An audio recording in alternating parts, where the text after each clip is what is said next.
బట్టి సానుకూలంగా రెస్పాండ్ అవ్వకపోవడంతో కొంత నిరాశగా నిరుత్సాహంగా వెనక్కి తిరిగారని, అండ్ ఇప్పుడు కొండా ఫ్యామిలీ నుంచి కూడా ఏదైనా స్టెప్ ఉండే అవకాశం ఉందా? అంటే కాంగ్రెస్లోనే ఉంటాం, మాకు గాంధీ కుటుంబం మీద విశ్వాసం ఉంది అని చెప్తున్నారు. But at the same time ఇలాంటి పరిస్థితుల్లో అంటే ఒక డిఫెన్సివ్ సిచ్యువేషన్లో ఆల్రెడీ ఒకవేళ కనుక మంత్రి పదవి పోయితే ఇలాగే కొనసాగే అవకాశం ఉందా సైలెంట్గా అనే క్వశ్చన్ ఒకటి వస్తుంది. అండ్ సుస్మిత ప్లాన్ బి ఏంటి అనే ప్రశ్న కూడా వస్తుంది. ఎలా చూడొచ్చు? నేనందు ఖచ్చితంగా అటు కొండా మురళి బట్టితో భేటీ అనంతరం బయటకు వచ్చినటువంటి మాటలు కానివ్వండి, లోపల జరిగినటువంటి సంభాషణకు సంబంధించి మాత్రం చూస్తే చాలా క్లియర్ కట్గా అర్థమవుతుంది. ఎందుకంటే కొండా మురళికి ఎక్కడ కూడా బట్టి భరోసా ఇవ్వలేదు. ఇవ్వకపోవడంతో కూడా కొండా మురళి కేవలం 15 నిమిషాలు మాత్రమే భేటీ అయి వెంటనే బయటకు వచ్చారు. కొంత మాటల్లో కూడా అసహనం, అసంతృప్తి రెండు కూడా కనిపించాయి కొండా మురళి మాట్లాడినటువంటి మాటల్లో. ఎందుకంటే బట్టి విషయంలో బట్టి నుంచి గతంలో కూడా సయోధ్య కుదిరించారు. ఈసారి కూడా కొండా సుస్మిత మాట్లాడినటువంటి మాటలకు సంబంధించినటువంటి అంశంలో ఇప్పుడు కూడా అదే విధంగా ముందుకు వెళ్దాము. అదేవిధంగా కూడా అక్కడి నుంచే బట్టి నుంచి సీఎం మీద చేసినటువంటి వ్యాఖ్యలకు, కొండా సుస్మిత వ్యాఖ్యలకు తమ కుటుంబానికి సంబంధించి అటు సుస్మిత వేరు, అటు కొండా సురేఖ, కొండా మురళి వేరు చెప్పేటువంటి ప్రయత్నం చేసినప్పటికీ బట్టి సైతం కొంత చూద్దాం అనే విధంగా కూడా మాటల్ని కూడా కొంత తీసి పాడేసినట్టు సమాచారం. అందుకే కొండా మురళి సైతం ప్లాన్ ఏలో భాగంగా అటు సుస్మిత మాట్లాడింది.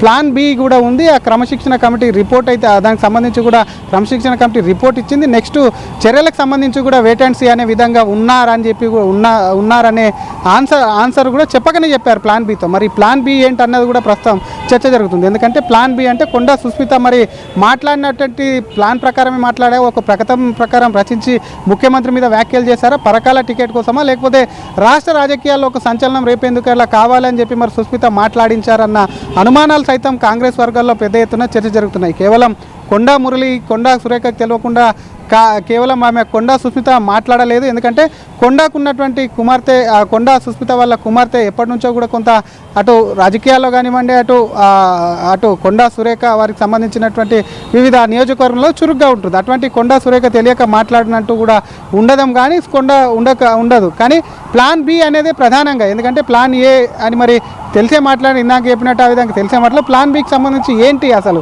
ఒకవేళ చర్యలు తీసుకుంటే లేదా బర్తరఫ్ చేస్తే మరి కొండా ఫ్యామిలీ ఏదైనా పార్టీ మారుతుందా లేకపోతే ఇతర పార్టీలోకి వెళ్తుందా అన్నటువంటి చర్చ కూడా మొదలైంది. ఎందుకంటే ఇప్పటికటు జనసేనతో కొండా సుస్మిత టచ్లోకి వెళ్ళారనే చర్చ జోరందుకుంది. మరొక వైపు కొండా మురళికి బీజేపీ నుంచి కూడా ఆఫర్ వచ్చింది. బీజేపీ నేతలు సైతం కూడా టచ్లోకి వెళ్ళారు. అది కూడా హైకమాండ్ నుంచి కూడా అటు బీజేపీ నేతలు కొంత వాళ్ళని టచ్లోకి తీసుకుంటున్నారు. వారు ఏమో కొండా మురళి వాటిని తిరస్కరించారన్న చర్చ జోరందుకుంది. వీటన్నిటికీ సంబంధించి మరి కొండా సుస్మితకు ఒకవైపు కొండా సురేఖకు సుస్మిత వ్యాఖ్యలకు ఎటువంటి సంబంధం లేదని ఇప్పటికే అటు మల్లికార్జున ఖర్గేని కలిశారు, అటు ఏఐసీసీ అధ్యక్షుడితో చెప్పారు. కాబట్టి అక్కడ కూడా రాష్ట్రంలో తేల్చుకోవాలనడంతో నేరుగా ఎవరు కూడా, ఎందుకంటే ముఖ్యమంత్రికి సంబంధించినటువంటి ముఖ్యమంత్రి చాలా సీరియస్గా ఉన్నారు, ముఖ్యమంత్రి కుటుంబం మీద తీసుకున్నారు. కాబట్టి ఇప్పటికే మంత్రులు వాళ్ళందరూ కూడా ప్రెస్ మీట్లు పెట్టారు. ఇతర మంత్రులు ఎవరు కూడా దీన్ని జోక్యం చేసుకునేందుకు సీనియర్ నేతలు సైతం కూడా కొంత వెనుకాడుతున్నారు. కానీ బట్టి వద్దకు, ఎందుకంటే మిగతా మంత్రులు సైతం కూడా శ్రీధర్ బాబు, అటు ఉత్తమ్ కుమార్ రెడ్డి ఇక్కడ ఉన్నారు. వాళ్ళు క్యాబినెట్ సబ్ కమిటీకి వచ్చినప్పటికీ కొండా మురళి ఇక్కడ ఉండడంతో అంశం సైతం కూడా ఏకాంతంగా, ఎందుకంటే అటు బట్టితో కూడా అటు కొండా మురళి ఏకాంతంగా మాట్లాడినట్టు సమాచారం, అక్కడ వచ్చినటువంటి మంత్రులను సైతం పలకరించినట్టు సమాచారం. వెంటనే అక్కడ సరైనటువంటి ఆన్సర్ లేకపోవడంతో కూడా కొండా మురళి వెంటనే తిరిగి వెళ్ళారు. మరి ఏ విధంగా స్టెప్ ముందుకేస్తారు? ఎందుకంటే ప్లాన్ ఏ అయిపోయిందని చెప్పి ఆయనే చెప్తున్నారు, ప్లాన్ బి ఉందంటున్నారు. కేవలం మరి కుమార్తెనే ప్లాన్ బి యాక్షన్ ప్లాన్ అనేది మొదలు పెడుతుందా, లేకపోతే యాక్షన్లో భాగంగా కుటుంబం మొత్తం ప్లాన్ బి మీద వెళ్తుందా? ప్లాన్ బి అంటే పార్టీ మార్పా, లేకపోతే పార్టీకి వ్యతిరేకంగా మాట్లాడడం కంటిన్యూ చేయడం అనేది కూడా పార్టీ తీసుకునేటువంటి చర్యల్ని బట్టి ఉంటుందనే చర్చ కూడా జోరందుకుంది. నందు అంటే కుమార్తె చేసిన కామెంట్స్కి మాకు సంబంధం లేదు అని మురళి చెప్తున్నారు చాలా క్లియర్గా. కొండా సురేఖ కూడా ఇదే మాట చెప్తున్నారు. తనకు 35 ఏళ్ళు వచ్చాయి, తనకు తెలిసి ఏం మాట్లాడాలో ఏం మాట్లాడకూడదు, తన పిల్లలకే 15 ఏళ్ళ వయసు ఉంది కదా, సో మేమెందుకు గైడ్ చేస్తాం, మాకేం పని అని చెప్పి పూర్తిగా ఆ కామెంట్స్ నుంచి డిటాచ్ అయ్యే ప్రయత్నం చేస్తున్నారు. అంటే రాజకీయంగా ఎవరి ఎజెండా వాళ్ళదే అని చెప్పే ప్రయత్నం ఇక్కడ మనకు కనపడుతుంది. కానీ పార్టీ మాత్రం గతంలో కూడా కొండా సురేఖ, కొండా ఫ్యామిలీతో కొన్ని సమస్యలు ఉన్నప్పటికీ కూడా చర్యల దాకా పోలా. కానీ ఇప్పుడే కొండా సుస్మిత కామెంట్స్ తర్వాత మాత్రమే పార్టీ ఇంత స్థాయిలో చర్యలకు సంసిద్ధమైంది. అంటే కొండా ఫ్యామిలీ ఆ కామెంట్స్తో డిటాచ్ అయ్యే ప్రయత్నం చేస్తున్నా పార్టీ మాత్రం అదే కామెంట్స్ని బేస్ చేసుకొని ఇప్పుడు ఇంత సీరియస్గా రియాక్ట్ అవుతుంది అనేది అర్థమవుతుంది కదా. సో కొండా మురళి చేసిన ఈ ప్లాన్ బి అనేదాన్ని మీరు చెప్పినట్లుగా మనం సపరేట్ చేసి చూడగలుగుతామా? అంటే కొండా ఫ్యామిలీ సుష్మితకి మాత్రమే ప్లాన్ బి ఉంది అని చెప్పే ప్రయత్నం ఇది జస్ట్ ఫర్ టైం బీయింగా, లేకపోతే ఇంటర్నల్గా ఇంకేమైనా ప్లాన్స్ ఉండడానికి అవకాశం ఎంతవరకు ఉంది? ఖచ్చితంగా నందు ఇంటర్నల్ ప్లాన్స్ ఉండే ఉంటాయి. ఎందుకంటే కొండా సురేఖ మొన్న చూసాం, ఈ ఇష్యూ జరిగిన అనంతరం కూడా కొండా సురేఖ ఇంట్లో శ్రావణ అటు వరలక్ష్మి వ్రతం కూడా జరిగింది. అక్కడ కూడా పూజలో కొండా సుస్మిత కూడా ఉన్నారు. Susmitha Konda Surekha at a time బాల్కనీలోకి వచ్చి సైతం ముఖ్యమంత్రి వచ్చాక మాట్లాడతామని చెప్పి ఇద్దరే అక్కడే ఉన్నారు, ఒకే బాల్కనీ నుంచి చెప్పారు. కాబట్టి కుటుంబాలు వేరు కాదు, ఎందుకంటే ఉన్నటువంటి కొండా సురేఖకు కూడా ఉన్నటువంటి పుత్రిక ఒక్కరే కాబట్టి ఆమెకు సంబంధించిన విషయంలో పూర్తి స్థాయిలో రాజకీయ వారసురాలు కూడా తనే ఉంటుంది. వారికి సంబంధించి గతంలో పరకాల నియోజకవర్గం కొండా ఫ్యామిలీకి ఉండేది కాబట్టి అక్కడి నుంచే కూడా తన వారసురాలిగా కూడా కొండా సురేఖను తీసుకురావాలని చెప్పి కూడా క్లియర్గా కొండా సుస్మితను కూడా తీసుకురావాలన్నది కూడా క్లియర్ కట్గా కొండా సురేఖ కుటుంబం కూడా భావించిందని క్లియర్ కట్గా అర్థమవుతుంది. కానీ కొండా సుస్మిత చేసినటువంటి వ్యాఖ్యలకు తమకు ఎటువంటి సంబంధం లేదు అని చెప్పి ఇంతకు ముందు గతంలో ఎప్పుడైతే అటు క్రమశిక్షణ కమిషన్ నోటీస్ ఇచ్చిందో ఆ నోటీసులకు వివరణ ఇస్తూ కూడా కొండా సురేఖ తిరిగి సమాధానం పంపింది. తన కూతురు చేసినటువంటి వ్యాఖ్యలకు తనకు సంబంధం, తనను నిందించడం సరికాదు అంటూ చేసినటువంటి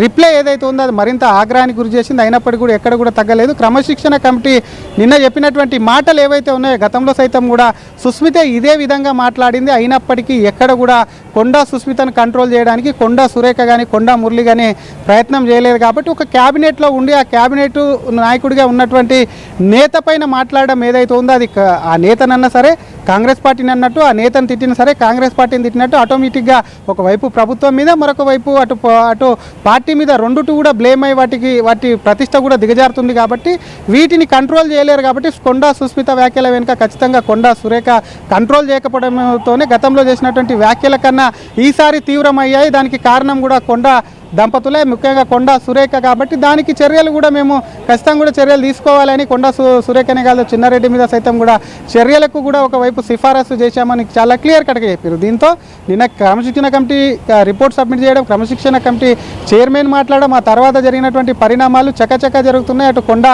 సైలెంట్ ఉందనుకో నిన్న కార్యక్రమంలో పాల్గొంది, వరంగల్లోనే ఉంది. కానీ తీరా చూస్తే ఇక్కడికి వచ్చి కొండా మురళి ఉదయమే ఇటు బట్టితో భేటీకి వచ్చారు. గతంలో సయోధ్య బట్టి కుదిరిచ్చారు. బట్టికి సంబంధించి కూడా ఈ ఇష్యూ జరిగినప్పటి నుంచి కొంత ఫోన్లో అటు బట్టితో అపాయింట్మెంట్ కోరారు. అయినప్పటికీ దూరంగా ఉన్నారన్న వార్తలు కూడా పెద్ద వచ్చాయి. కానీ ఈరోజు తీరా చూస్తే కొండా మురళి బట్టితో భేటీ అయ్యడం, సరైనటువంటి సమాధానం రాకపోవడం చూస్తే మరి ముఖ్యమంత్రికి సంబంధించిన అంశం ముఖ్యమంత్రి సీరియస్గా తీసుకున్నారు. ఏఐసీసీ సైతం కూడా రాష్ట్రంలోనే తేల్చుకోవాలని కొంత సీరియస్గా చెప్పింది. కాబట్టి మరి అటు పరిణామాలు తీవ్రమవుతున్నాయి. కాబట్టి ఇటు నుంచి పార్టీలోకి మరొకసారి కొండా సురేఖకు కొండా సుస్మితకు సంబంధం లేదని చెప్పేటువంటి ప్రయత్నంలో భాగంగా ఇక్కడికి వచ్చారు. అయినప్పటికీ కూడా సరైనటువంటి భరోసా బట్టి నుంచి లభించకపోవడంతో కూడా కొండా మురళి నిరాశతోనే వెనక్కి తిరిగారన్న చర్చ కూడా కాంగ్రెస్లో జోరందుకుంది. నందిని ఏది మరి, ఎందుకంటే ఇందాక చెప్పుకున్నట్టు ప్లాన్ ఏ ప్లాన్ బి అంటున్నారు. కాబట్టి ప్లాన్ బిలో భాగంగా మరి పార్టీ మారుతారా, పార్టీలోనే ఉంటూ మరి అటు ముఖ్యమంత్రిని టార్గెట్ చేసుకుంటూ ప్రభుత్వ వైఫల్యాన్ని టార్గెట్ చేసుకుంటూ ఒకవేళ బర్తరఫ్ అయినా పార్టీ నుంచి సస్పెండ్ చేసినా ఆ విధంగా కామెంట్ చేద్దామని చెప్పి వాళ్ళు కూడా ముందస్తు వ్యూహాత్మకంగా కేవలం కొండా సుస్మిత కాదు కొండా మురళి సైతం ఆ ప్లాన్ బిలో ఉన్నారా అన్న అనుమానాలు సైతం ప్రస్తుతం కూడా రాజకీయంగా నెలకొన్నాయి.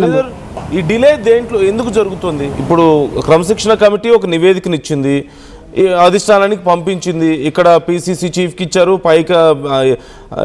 పైకి కూడా పంపించారు, జాతీయ స్థాయి నాయకత్వాన్ని కూడా పంపించారు. చర్యలు తీసుకోవడమే తరువాయి అంటున్నారు. బట్ డిలే అవుతూ వస్తుంది, అంటే తీసుకోబోతున్నారు అని మనం చెప్పుకుంటూనే ఉన్నాం గత 2 రోజుల నుంచి కూడా. సరే, నిన్న నివేదిక ఇచ్చినారు. డిలేకి కారణం ఇంటర్నల్గా ఇప్పుడు జరగబోతే ఒకవేళ బీసీ